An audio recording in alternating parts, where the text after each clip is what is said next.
We will start the recording for our future guests. And while we just wait a minute for a few others to join us, I think we will get started today with a little poll that we've prepared. All right, I hope this is coming. Um, Four quick questions, and this is just going to help Amit and I kind of tailor the conversation today. So, a couple questions about you and your organization and your kind of familiarity um, and priorities related to risk for your business. So, take a quick minute. We'll give everyone a couple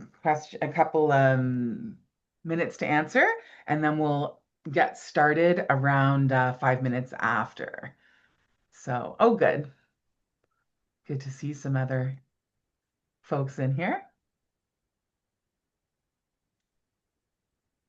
And in the meantime, yeah, so Amit and I will be the focus of today's conversation. But just like last session, and great to see some of you again, the last 10 minutes we've reserved for questions. So we'll definitely invite all of you to come ask your specific questions at that time as well. And during the entire session, please do leave some notes in the chat if you have anything you want to ask. And we'll try to monitor that as we go. If something is relevant, and applicable to many. I think it will try to take care of that um, as we go. Otherwise, we have saved some time at the very end for your specific questions.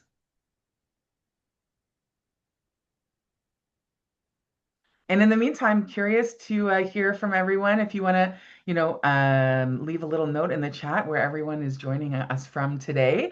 I see many of my friendly Canadian faces and names, so that's a nice surprise. But for some of you, you are visitors, and a few names we don't know. So curious where you're dialing in from today.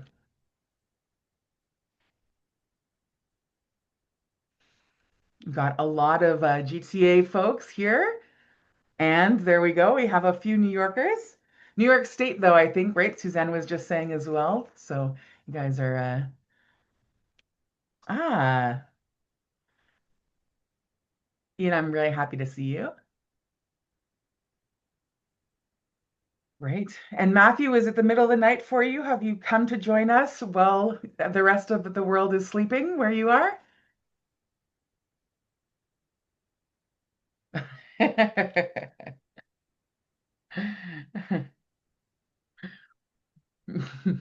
Trevor, great. Yeah, quickly, if the rest of you can also just answer the poll questions really quickly. We have a few people. Ah, there we go. Avni, great to see you, or have you here, I should say. And all right, I think we're going to get started. We probably will have a few other people pop in as we go, but they can watch the recording and catch up a little later. So I think with that, we will end the poll and all right. We will get started with that. Um, all right, so I hope you can see those results as we go, and I'll kick us off, and then we'll dive right in. Um, all right, well, hi everyone. I'm so happy to have you here today, and welcome to our second episode of Turnaround Tuesdays, which is our new business podcast where we offer no fluff, no jargon, just real talk about business, real talk tips, and turnarounds. I'm Alexandra Capellas Peters, founder and CEO of Cansulta. And for those of you who don't know us just yet, which is, I hope, only a minority of you, Consulta is a global online consulting hub. What does that mean? Well, we connect organizations of all shapes and sizes and industries to our trusted network of vetted consultants and experts in all areas of business, from strategy to finance to operations, marketing, technology, and more. I could go on and on. Unlike traditional consulting firms, we make top tier expertise available and accessible. And we like to be faster, more affordable, and much more flexible for your business needs. So, why are we here? Why did we create this series? Well, we saw a gap in some of the other podcasts that are available. Most of the business podcasts that we've been listening to And the webinars tended to be a bit too fluffy and a little bit too academic. And so our goal here with you today is different. We want to offer you real world strategies and tips and stories so that you can go back to your organization and put them to use right away. So every other week, we have one of our featured consultants or experts here, and we are going to dig into some of the practical ways that you can work on strengthening your business and unlocking some growth in your organization. So, three things you're going to get from today, and then we'll dive right in with Amit. One, you're going to get our gift to you, which is a guide that accompanies today's session. So that's a document that we've prepared that will outline Amit's three-step blueprint that we're going to talk about so that you can actually apply what you hear about today to your own organization right away. Second, we have a call to action. We've actually have a special offer from Amit here. So you can always meet with any of our consultants in a brief intro. Amit is extending that offer today to do a complete risk assessment intake meeting with you of an hour. So that's something different, and we're really excited to be able to offer that to everyone here today. So that's something that you can look forward to as well. And finally, we are also offering an exclusive discount on our new health audit series that we launched just a few weeks ago. So, three things you'll get. You don't need to take notes. The recording will be made available to you as well in a few days, as well as all of these links and information sent out by email.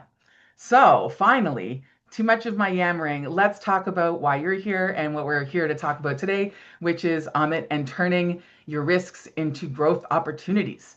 So I'm really excited to be able to introduce Amit, who's been patiently waiting here. Um, Amit is a senior leader in regulatory transformation and risk management. He has over 15 years of experience delivering very large scale risk, finance, and compliance programs for tier one banks across North America, Europe, Asia Pacific, and the regions.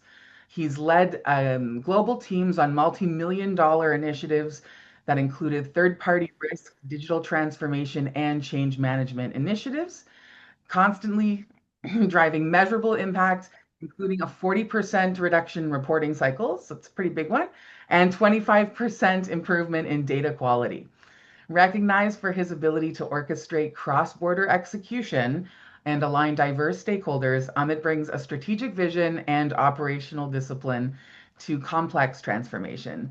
He holds a master's degree in finance and professional certifications, both PMP and CSM, Scrum Masters, and he combines a deep technical expertise with his own proven leadership in delivering sustainable outcomes.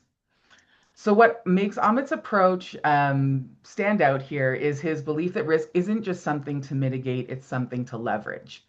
Uncovering hidden risks and aligning them with your strategic goals, he can help you transform that uncertainty into clarity, resilience, and growth.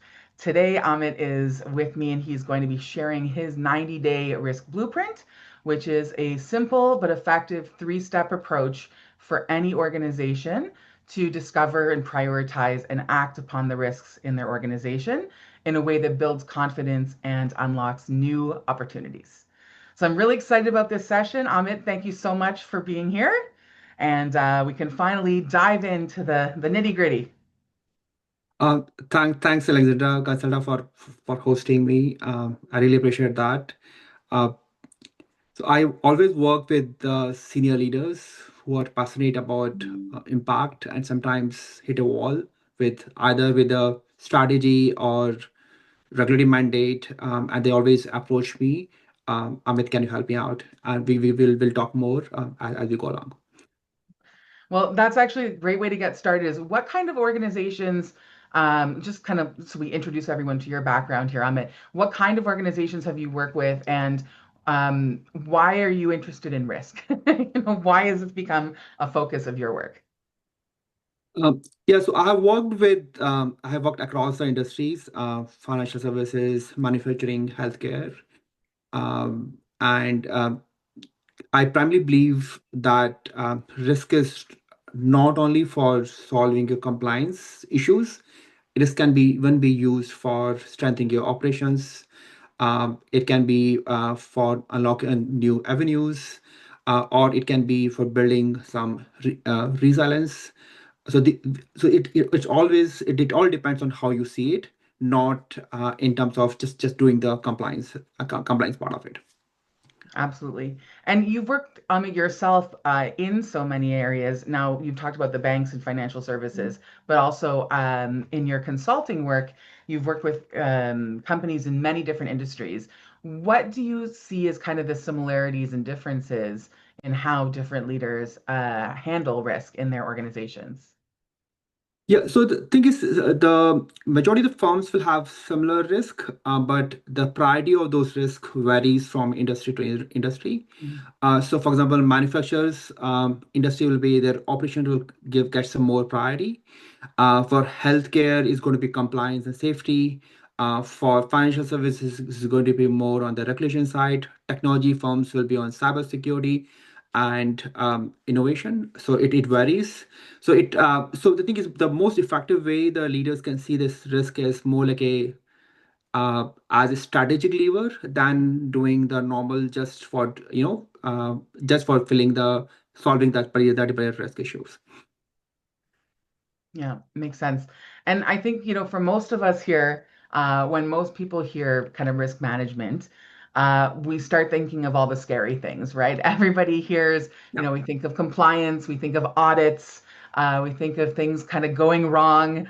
Personally, I just want to, put my head in the sand and run away.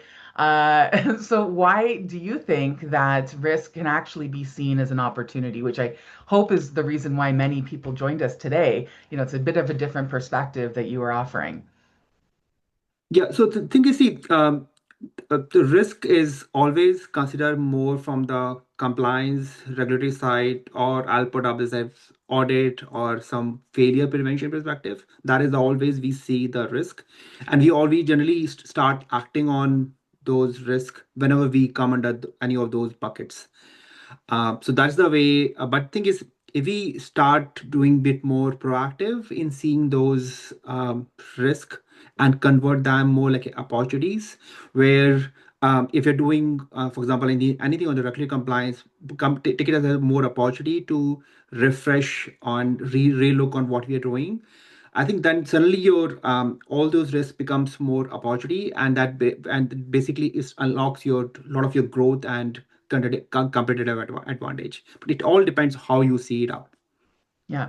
And I think, so that's such a great perspective. It's just like a fresh way to look at things. Before we dive into your plan in detail or the blueprint, I'm kind of just curious, looking at the some of the audience here and the different diversity of the different industries that we have represented.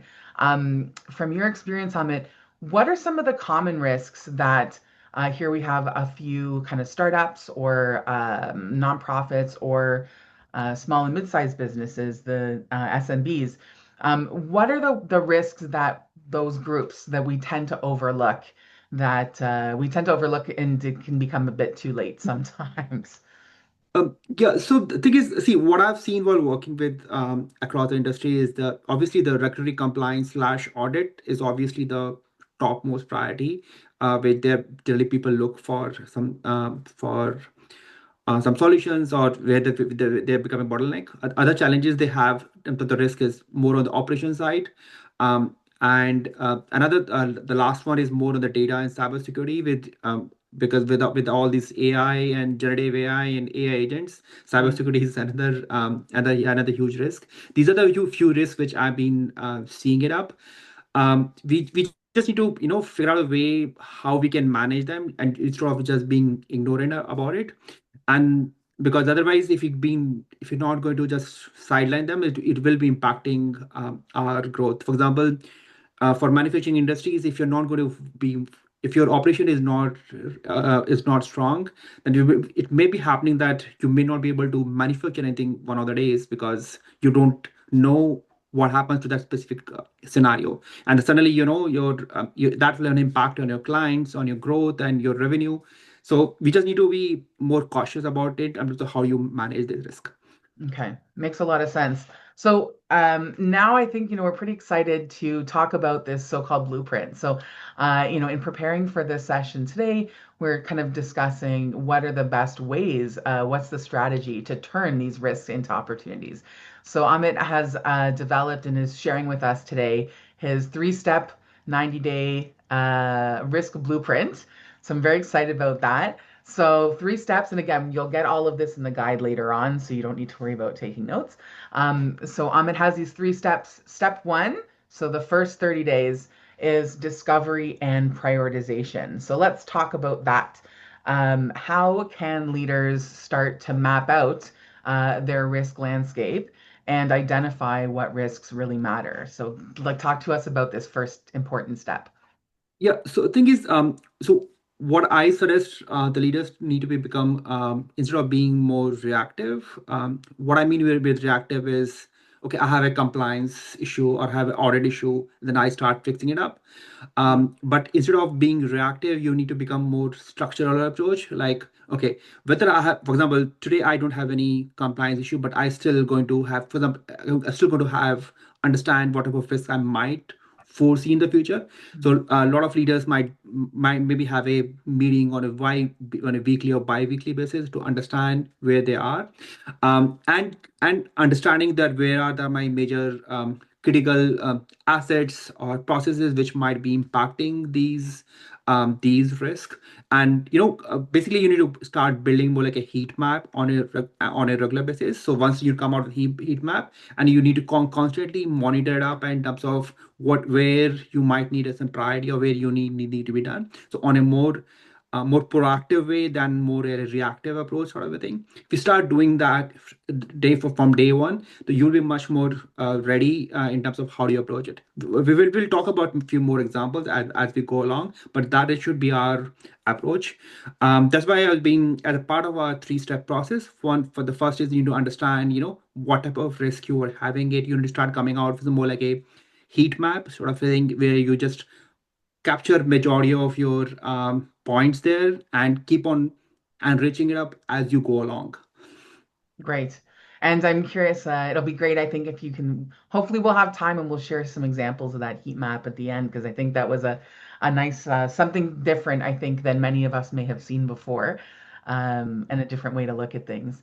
So, one of the pieces when we talk about risk identification here, Amit, I guess is how we can have and how we can encourage people to have these conversations openly, because of course, as we mentioned, the word risk just kind of inspires doom and gloom and fear for people, especially in a business context. We hear it and we all kind of want to shudder and run away and hide. So, how do you get people to be comfortable, having a conversation around risk without it becoming negative and always kind of fear driven?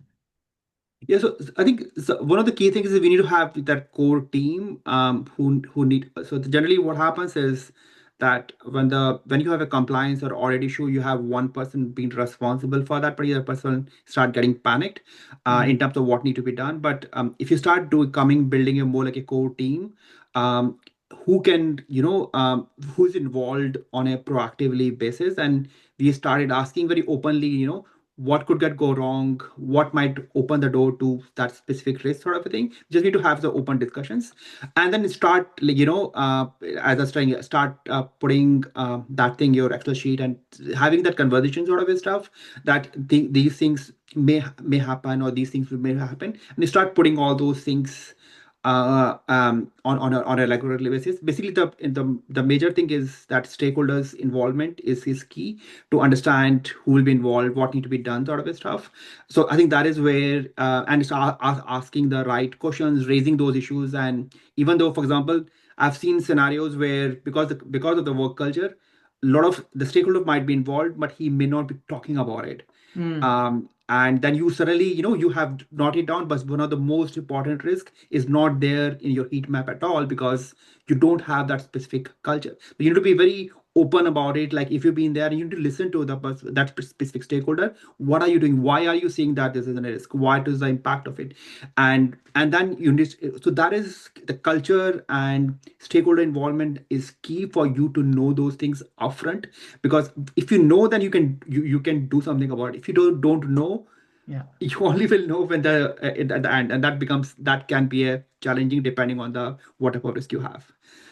Absolutely. And so that discovery step is so important, not something to be overlooked. And what I'm curious about as well is if you've had examples on it where you've seen companies that kind of thought that was worried about one kind of main risk, but actually they discovered in this exercise, maybe in working with you or on doing the work on their own, if they discovered that actually it was completely different, the risks in their organization, as they dug a little deeper.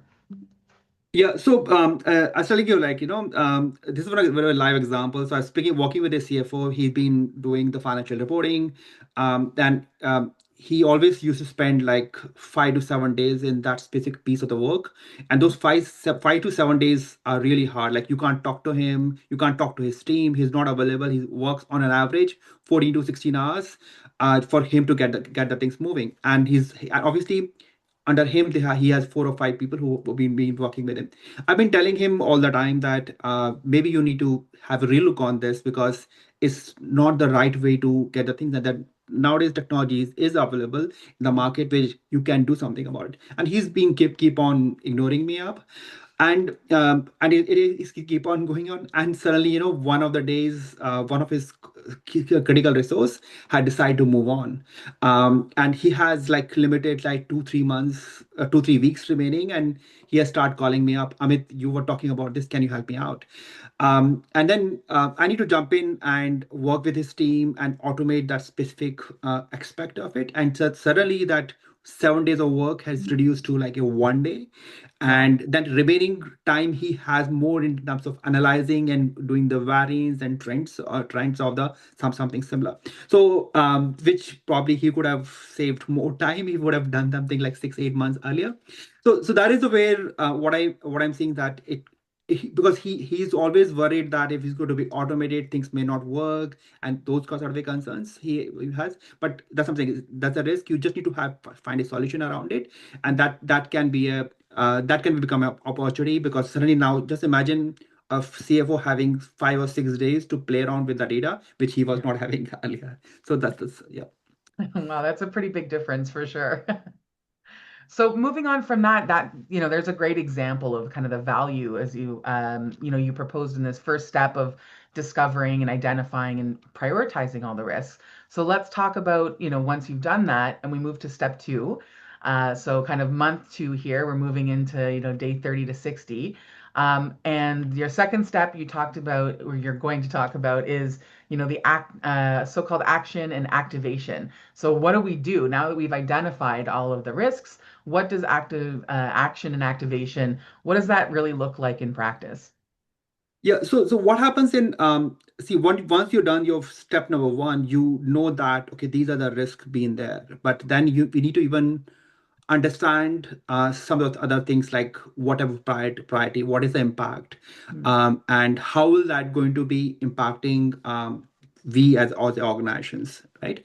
And because if you don't have the complete picture, and like even if I'm going to see the impact, even you do see from the opportunity, like if I'm going to fix this, how will that help the firm? Okay, if we until I have the complete picture, it becomes a little bit harder to take a understanding what we need to do first, or what we need to do second. I can give you an example. Like I was working with an organization, they has around 250 issues which need to be sorted out. And there was a pressure to in terms of building those 250 issues. I told to the client that obviously if you're expecting 250 issues to be done in a decent time, it's not happening. So let's be practical about it. Like what is the best way to go about it? And then he's like, then he was asking me like, how can I prioritize these issues? Then I Hmm. said like, why can't we take these issues and understand how will that be impacting we as an organization? Okay, and depending on the maximum impact, we can probably start giving some priority. Because and so that's why we identified, okay, these are the 20, 30 issues, which we will goes in the first bucket, and we have second bucket, third bucket sort of thing. So where same thing here. If we once we are done the discovery phase, we need to understand all the aspects of in terms of the impact and the opportunity, how will that benefit the entire picture. We need to start having those conversations to for us to take a next step.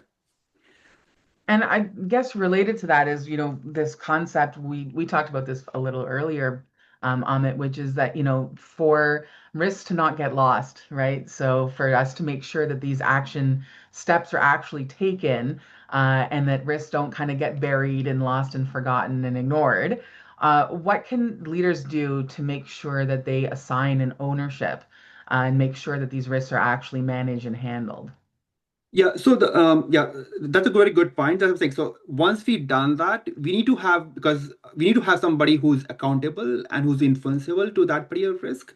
Because thing is, even though I know that this is the risk, this is the impact, this is the opportunity in there, if I don't have a person who can take care about that particular risk and own that particular risk till it brings to the closing, it will defeat the purpose. Because see, any leader will cannot do everything on its own.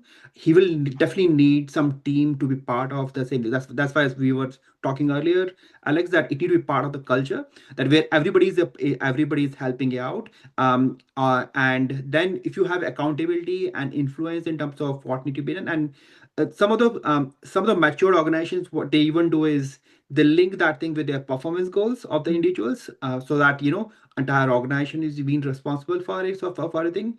I can give you like small things like I spent a decent time in Singapore. So in Singapore, it's more on the performance side. So in Singapore, what happens is if you don't come on time, okay, you have a late attendance coming part of a part of your certificate, mark sheet which been there that you'll be late attended. So suddenly, all the students in the school become more attentive because they don't want that mark to be there on your mark sheet. Okay, and that's why people will rush it up. The parents are cautious about these things, the small things, right? But here, for example, if you go in North America, that is not the trend. Okay, people even going to reaching late, they don't like. There will be one message going to your parents. That's it. Nothing more is happening. So they are okay. It's okay for me to come like 5 minutes late, 10 minutes late. Nobody cares. So that's why if you could start linking with your performance goals, then suddenly people become more vigilant and more proactive in managing these main risk and ensuring that these risks are being resolved. That's a really a great approach, and I hope that lands for those of you listening today too. It's a bit of a different way. I think those of us with a kind of anyone coming from like a project management background, we're all kind of trained to establish clear roles and responsibilities with your races and your projects, and to kind of kick things off. But I think often on it we neglect. To consider risk in our planning and in our operations. And so that's a really interesting, I think, way to think about it, is tying some of these risk goals and strategies and tasks to performance and making them more tangible and more kind of important, really, for the whole organization. Um, that's a great segue, I think, into, the third and final step. So, step two, we've actioned and activated these different kind of risks in the organization. Now, step three, you say, let's keep it simple. We want to measure and leverage. And I thought that was quite interesting as a title, because measuring and leveraging is different than what we traditionally think of with risk. Usually, when we think of risk, we talk about tracking risks and mitigating risks. So, why measure and leverage? What's different about this, Amit? Sure. So tracking basically tells you if a risk has occurred, and mitigation reduce is impact, right? Measuring risk basically means quantifying that specific exposure, cost, and even potential upside sort of a thing. Okay. Sometimes when you start doing this, you need to really understand uh, the whole overall impact. Like if this specific risk has a bigger impact, sort of a thing, so you may want to leverage that specific risk upfront. The early example which I was talking about, the CFO side, like he if he could have like understand his perspective of that, he don't want that work to be outsourced to somebody else because he was worried that it may not be happening from the perfection perspective. But now, after as I was telling earlier, once the automation was being done, he has started asking me that, Amit, we've been doing a lot of variances where my team need to start spending some time on a regular basis. Can you even help us out to automate that specific part of it? We were having some challenges on the loading of the data. We were having some common errors which will be happening. Can you help us to automate the specific things? Because then he started leveraging the specific risk in more robust manner. So that is the way you need to start seeing it. Like how will that going to help you overall, sort of thing. So that is the way. That's something, Tom. We need to start more leveraging and measuring risk instead of just worrying about tracking and mitigating a part of it. Hmm. And do you have other examples? Like I really love this story with the CFO that you mentioned, and saving so much time. And again, when we were planning for this session and first talking about it, we're kind of talking about how risk management again can actually be a way that leads to growth, to efficiency, like you were just talking about, so time savings, and also to innovation within a company. So can you tell us a bit more, any other examples of like where that kind of happened, where risk was actually a positive that was turned into something innovative?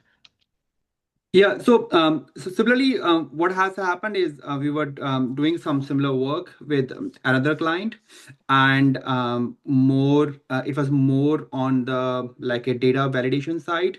So that the team need to sit every month, and they have close to around 1,200 data quality issues which they've been, and they have a he has a dedicated team been and fixing those issues. And it becomes a little bit of nightmare because they need to fix each and every issue, sort of a thing. And then we used some AI based technology in there, which has reduced to suddenly from 1,200 to or like 50 over a period of time. And suddenly, so that is where again something similar like technology do helps in meeting. Obviously it took us some time to reduce it up, but that is sort of a thing we generally do proactively, like what you can do, how you can do, and how these things can be helped. Suddenly that whole team who was helping just mitigating data quality issues become freed up to do something else. So that's another example which I was talking about, which can be very helpful.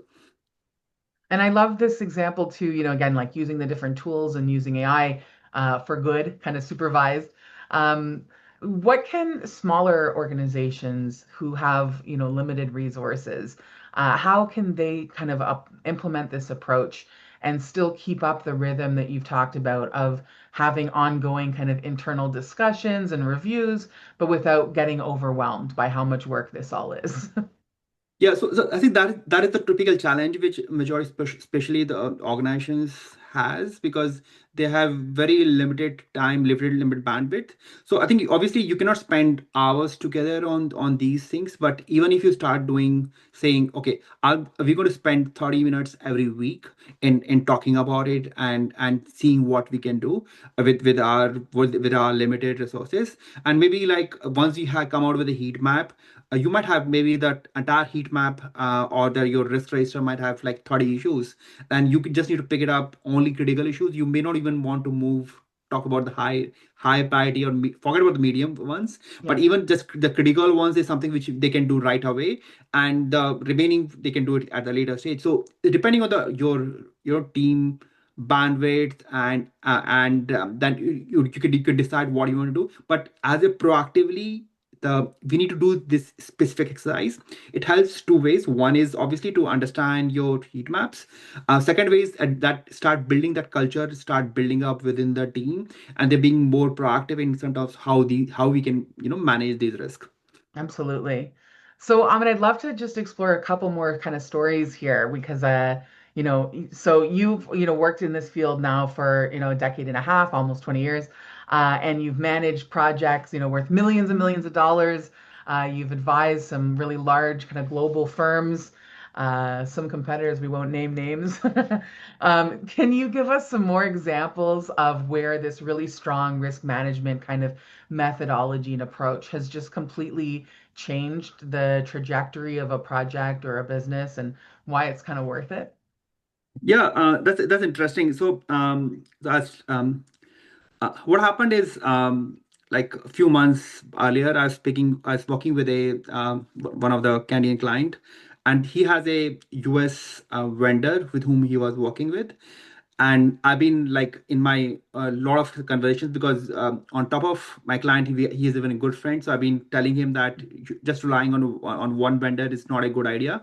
Mm, You need to diversify yourself. You may not want to give. I understand you have been working with the US vendor for a while. You may not want to take out everything, but you may want to have one more vendor just to mitigate some of your risk. And thankfully, he listened to me, and he has, on top of that US vendor, he has even a Canadian vendor. And that's where the Trump came into picture, tariff came into picture. And suddenly he realized that he need to move majority of his work from the US vendor to Canadian vendor because just to safeguard his more on the tariff side. And he was really thankful to me, saying that, Amit, thank you. I followed your thing because now thing is there's a difference. Like if I don't have any, I just have one single vendor, and now he has a two vendor where one vendor was primary and secondary vendor was secondary. It's easier for him to move from the making the secondary vendor as a primary vendor than having nothing at all. mm, So that is where I think that's where we need to be mindful that understand that you've been working with specific vendor, you want to give him everything because you've been more comfortable and all stuff, but you can always have another vendor where you can do some of the work because if required you can move on. mm. And so that is the way we need to be more mindful and being more proactive in taking these initiatives. Okay. And so there we have, the kind of positive stories. Let's flip it over the other way. And go on the scary side. Are there any kind of cautionary tales, times where people kind of ignored the risks or they mishandled the risks that were identified? What can you share to help our leaders here learn from those experiences? Yeah, definitely. So, okay, this is another example where I was working with a SME, and they were very focused in terms of let's worry about, let's increase our sales target, let's be more aggressive, let's we need to have more sales, more sales. And I was telling him, yes, it's good to have more sales, but you need to even worry about your operation. How are you going to deliver it up? Mm, And if you don't have the backbone of whatever you're selling, being somebody supporting, things will start breaking. But same thing, he did never listen, and he keep on increasing it up. And there was quickly the position come where he was not able to deliver because the operation team was not able to support the sales team, and he start losing the face in front of client, and where the things are starting getting happening. So these things do happen. So you need to work, everything works, everything is linked. We need to work all of them closely, and if you're not going to see the complete picture, these things do happen, and then you will be facing revenue loss or growth prospect, or you have a bad face in front of customer, and that becomes harder to manage. yeah, that's pretty scary. And I think that's something that we've all seen from a consulting side, right? Is that's probably the number one, the number one risk when it comes to growth, as you said, in sales is, the overpromise, under delivering. And it's a really real concern for businesses in every type of industry, right? So we need to have plans to be prepared for that. So um, I really love the approach. I hope everyone so far has kind of been learning as we go. So we've covered the three steps that are part of your big the simple 90-day blueprint. I want to just talk a little bit about kind of the practicality on it of like what this looks like. We have this blueprint. When you actually go and start implementing this kind of work, what does that journey look like to go from assessing to executing? And then eventually a knowledge transfer and a capability transfer. What's this process like for companies? Yeah, so we so all the Okay, so generally three phases. We have like a predefined templates which any SME can leverage on, um, and so thing is because the SMEs and small organizations have limited time, limited bandwidth, limited resources, and obviously limited money in terms of what need to be done. But our approach is pretty flexible. If you want us to handhold you and explain everything and work with you, yes, we can do that. Or what another approach is that where we can sit with you and do some initial skeleton sort of a thing and give you the templates which you can probably start filling it up in your own time, and then you can come back to us saying that, okay, Amit, we have done, can you just review it and come back to stuff. So we are pretty flexible in terms of how do we go about it. It's more like agile way. You tell us how we want us to work, and then we can work accordingly, on and completely flexible depending on what the client is looking for. But the good part is that we have templates been there. We don't need to rediscover any of those things, and we have drop downs and all stuff. So all the values are being there upfront. You just need to fill it up, and then obviously we can talk about it. So in short, what I'm saying is you can either follow like where 70/30, where 70% of the work is going to be done by client and 30% from us, or it can be other way around where 30 is going to be done by client and 70 is going to be done by us, depending on, or it can be other way around, like 50/50, depending on how you going to go about it. So we are pretty flexible depending on how much bandwidth they have, but what cost being there. That's an open conversation we need to have. Yeah, I think, we all really appreciate that flexibility. That's something we're trying to do at Consulta and just in general in all of our practice is offer flexibility for everyone depending on the type of support they need. So as you said, there's kind of the one extreme where there's the kind of do it yourself. So this is where, we're offering everyone the guides and the templates and the blueprints. And if you want to go off and do this totally on your own with your teams, we hope you do so that it's successful. And then, we have the, done with you. And so that's where, Amit and some of our experts can also partner with a company. And then, of course, we have the done for you, the lazy man's version that I always default to, but that's not always an option, which is, just have an expert take care of things. So that's the easier way, but not, as we said, always, not always an option for everyone, given, timing and budgets and all of that. How, regardless, Amit, of like the level of involvement, whether it's that like 30/70 that you described or flipped, how do you make sure that there's a knowledge transfer that happens? Because you'll do all this work with an organization, and then, we don't want to all just get stuck with like wonderful spreadsheets and documents that we all know kind of gather dust and die in our cabinets, virtual filing cabinets these days. So how do we make sure that, there's going to be a successful knowledge and capability transfer to the organization after, so that work can like live on and continue to be valuable even after you're long gone?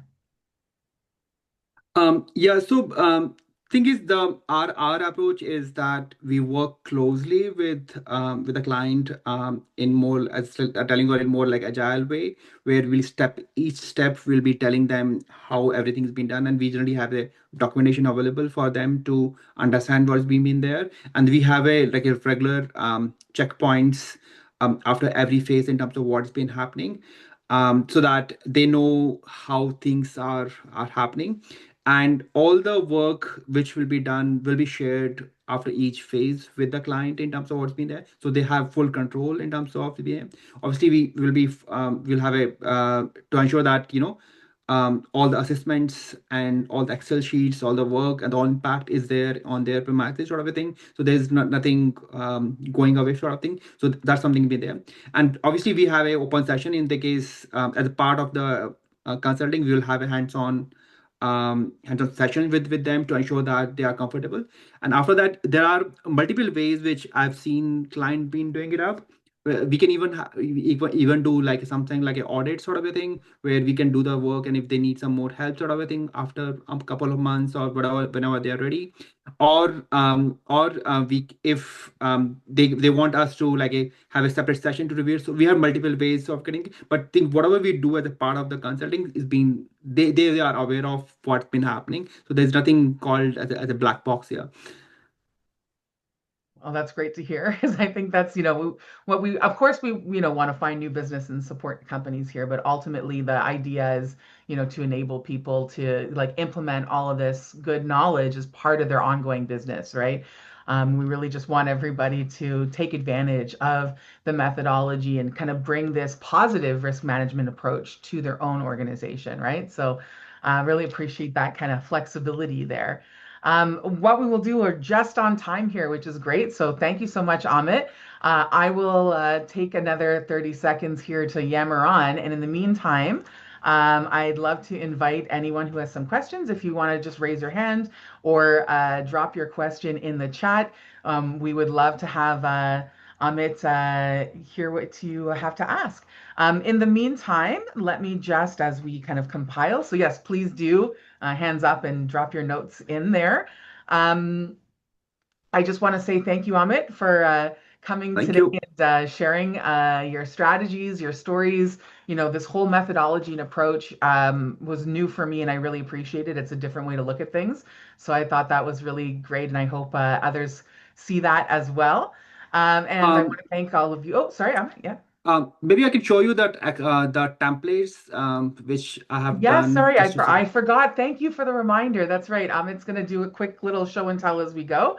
Yeah, Perfect. can you see the here? So we have like industry-wise templates have been available. So we have like different columns like type of risk which you're going to be facing it up, what is the description for the risk is, uh, what is the likelihood of that specific risk happening, the impact of that specific risk, and what can be the triggering point for that particular thing. So we need to put all these things as a part of your heat map, and what is the potential consequences, and for this specific risk, what is the opportunity angle which we might have. Okay, and if and what is the like for this particular risk, what is the mitigation plan we are going to have, and who's going to be which team going to be owning it up, and what is the review cycle you want to have. Okay, and obviously these risk varies from each industry. So we have these templates in terms of what you need to capture upfront ready, so that when we start having the conversations, we can have these conversations, and then but because once your this Excel sheet is ready at the client level, you can make a decision of what need to be done. Obviously, if you're lost, we are here to help you out. I love that. And for those of you, again, like with a, risk or project management background, you've probably seen many kind of risk matrices similarly in the past. What I love about that, Amit, is that the template you just showed us, like it is so simple. And for me, that's really appreciated because in like the larger, when I work with large organizations, of course, like just maintaining, capturing and maintaining the risk matrix can become a full-time job, right? Yep. As you said, when you have organizations with thousands of issues, that alone becomes quite intense to monitor and maintain. But I love the flexibility. So that's the thing, like as you mentioned, like these templates can be applied even if you're a tiny, if you're a startup like we are, and we're a small organization, we can still have this, and maybe our grid only has the 5 or 10 lines. But as long as we're aware of them and making use of them, that's still really valuable. Even contrasted with a company that's 1,000 times our size that might have an entire risk team assigned. So I love the approach and the flexibility there. The important thing is, as you mentioned earlier, is really just like having a methodology, having an approach, and paying attention to kind of doing this work. We had a question from Suzanne. Oh, sorry, I muted Can you, everybody. can you hear me? Yes, there we Yeah, go. we can. I was just curious, I work in the HR sphere, and a lot of times, it takes a long time, sometimes 3 months, 6 months, or even a whole business cycle, a year, to sort of roll out an initiative, right? So you don't actually know how it's working. You just are trying to get it in place, right? Get people to sign in, sign up, buy in, whatever. So usually 6 months to a year or 18 months after the fact, we like to go back and see if it's actually working. And most of the time it is, and there are some quirky things because of the organization, and we help them smooth those things out. But what do you do to make sure the remedy you've put in place is actually working over the long term? And I'm looking at like the 3, 6, 12 month. Or do Uh, you just, I mean, do you not? Does the organization just reach out if something goes wrong or? Yeah, so okay, so it depends on the firm to firm, but my recommendation is to have a regular checkpoints because today's world, things do change within a couple of months. Forget about 3 months. So we should have a like a checkpoints being there on a regular basis, and that checkpoints can be monthly, bi-monthly, or a quarterly. Depends. I don't think anything beyond quarterly is the right way to go about it because things do change in a quarter a lot. And obviously, we need to be mindful in terms of how does those quarterly checks need to be done. Very you can it can be very specific and in terms of what you want to check, sort of a thing, what you want to address, so that it is there on top of your mind and you can really read it up. But the example which you are talking about, for example, if you just need to check the readiness of that particular change, then you can have some metrics assigned with it, and you need to have initially agreed that these are metrics which we're going to measure, sort of, or we want to talk about on a quarterly basis. But I don't think it's a good idea to wait for 6 months. Yeah, that's huge time. You know how just you start having some checkpoints. Another way of doing it up is people do even some sort of a audit or review cycle sort of a stuff. That can be another approach, but it need to be we need to have a regular checkpoints. So then, does I answer your question? Great. Any other questions? Oh, Laura, I see a hand. How big should your team be, like, in order for this to be useful? Like, how big of a company? Uh, okay, that will that you need to do sizing of that. I it's hard to do it on a day one. So initially you need to start figuring out that after the first phase, you know that what is the heat map look like and what is the priority for the firm.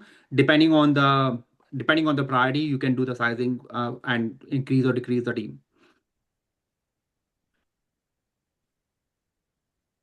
Makes sense. All right. I think, all right. Any other questions? Oh, Any follow-up questions or anything? Kripa, please.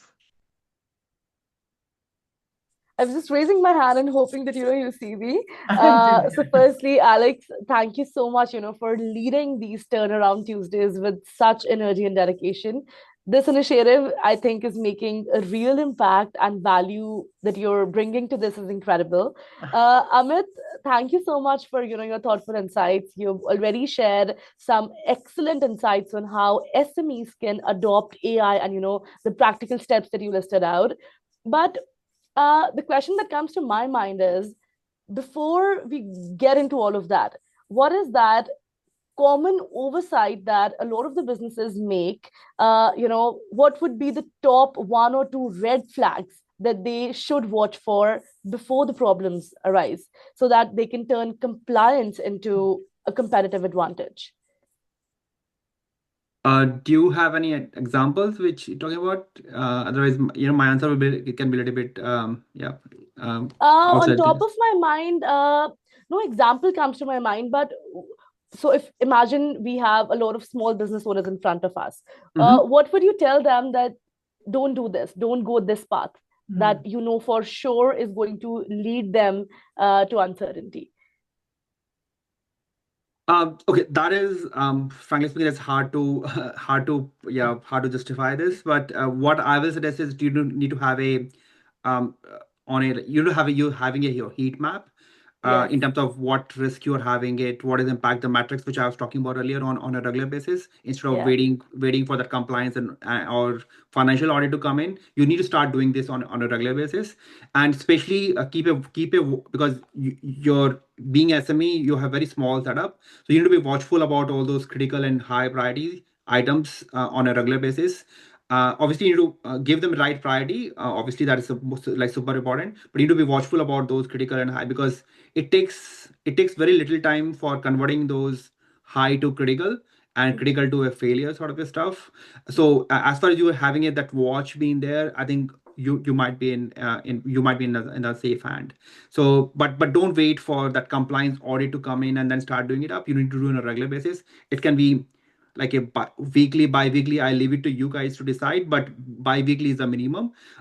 You to be just to be top of it, and then ensure that you are doing the proactively managing that prayer, your heat map on a regular basis to safeguard yourself.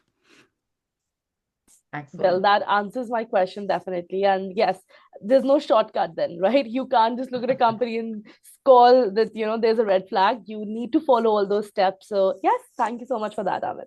Thank you. And thank you, Kripa, for the excellent question. I think for those of you who haven't met Kripa before, Kripa, as you see, is here representing Canadian SME, who's a fantastic organization supporting small and mid-sized businesses across Canada. And that's why I think she didn't have a specific example today, because she's here representing thousands of Canadian businesses, all shapes and sizes, similar to the SBA, I guess, in the States. So great question, Kripa. Thank you. We definitely want to make sure that, the approach we're offering today is applicable to, Yeah. organizations of all shapes and sizes. And Amit, I appreciate, the answer there, because we obviously want to provide people with solutions to do Yes. so and be the most successful in that. So Saying that, Kripa, just want to let everybody good to ask these questions. If you think is what I'm answering is with a limited in my knowledge, but if you have more information, you can obviously book a free 1 hour session, and then we can have more specific hands-on discussion. And again, you're not paying anything for that, and I'm happy if you can provide me more context, then I might be able to give you right answer. So you go and please book it up your 1 hour free session, and we can talk more about it. No, definitely. I'll definitely do that, and looking forward to more conversations with you, Amit. Sure. oh. Well, thank you guys. This is perfect timing, and that's the best segue as well to wrap things up for today. You'll see I did just put the link to the feedback survey. If you don't mind, what we will ask of you are two things coming out of the session. One is just a quick, it's just 5 questions, should just take a minute to let us know what you thought about today's session, so we can make sure to keep making them interesting and useful for you. We also would appreciate a Google review, because as you know, the internet review cycles determines all of the fates for us who are internet-based businesses. So that is what we will be asking of you. And in return, as I mentioned, 3 things you can expect from us later today and into tomorrow. First is your gift, which is the guide that Amit's kind of directed us. We're putting together this 90-day blueprint for how you can turn risks into growth. So the guide is going to be available for you with a special coupon code to make that free. So that's our first gift for you. Second, as Amit just mentioned, we're inviting you to have a free hour-long risk assessment for your own company. And I'm pretty sure that would be a really great value to anyone to have that time with Amit, to have a more in-depth conversation that's tailored to you and your organization. And then the last thing I mentioned, we do have an exclusive offer on our new health audit, which is pretty complimentary to all of this work. If you want to work with one of our consultants to take a more objective look at your company and how you're performing, that's a new assessment that we have available. So 3 things that you can look forward to. And all of that will be coming by email later today or tomorrow. Please check your junk and spam folders, where sometimes we get tossed. And finally, thanks so much for spending your lunch hour, or in some cases, I know it's the middle of the night for you, so spending your time with us today. We're really excited to be having this new series. I hope you enjoyed it today. Please come back and join us again in 2 weeks. We will have Nikhil with us talking about AI agentic teams. I know everybody's talking about AI, but now we're talking about agents and teams, which actually is a bit different. And so hope that you'll join us for that session. And as well, we're open to hearing from you, who you'd like to hear from and about what topics. We really want to have a lot of diversity here, and make sure we give people the opportunity to talk about things they might not hear otherwise. So thank you so much again for joining us today. And I hope to see you next time, 2 weeks from now, for the next Turnaround Tuesday. Thanks so much to everyone. Thank you. See you. Thank you so you. much, Alex. Keep up the Thank you. good work, Cansulta. See you. Thank you Bye. so much.